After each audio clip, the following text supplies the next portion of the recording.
यार मुख्य कारण है आम कर्णपाल ग्राम पंचायत सीपुर ग्राम मेडिएटेड एनसिलरी सर्विस नामक एक संस्था एक वर्ज्यवस्तु प्लांट ये स्थापन करुच्ची जिस वर्ज्यवस्तु प्लांट स्थापन कर सरकार नियम अनुजाई जनबसतिर मिनिमम 500 मीटर दूर हवा दरकार किंतु पॉल्यूशन बोर्ड अधिकारी माने चंचकता सह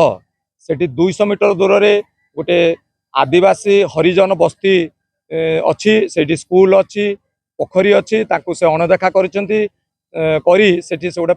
एनवायरमेंट क्लीयरेंस नहीं जाइछंती तेणु तार प्रतिवाद रे आज सीपुर ग्रामर कथा नुहे ये हूँ समस्त धन जीवन कथा ये 75 किलोमीटर दूर रू बेसरकारी सरकारी स्तर में जी वर्ज्यवस्तु ये से रिसाइक्लिंग करेंगे तेणु ये ग्राम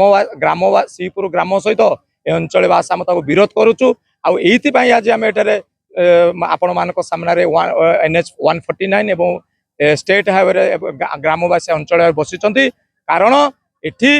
ग्राम सभा पल्ली सभा चंचकता सह कर ग्रामर लोक जन ना से लांच खाई किसी अधिकारी को धरी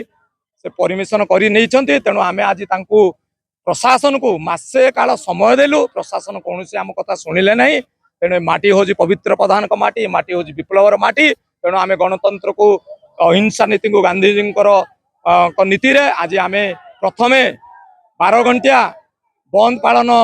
देचु जदि सरकार आगामी दिन में आमर जो दाबी अच्छे आमर मुख्य दाबी शेष दाबी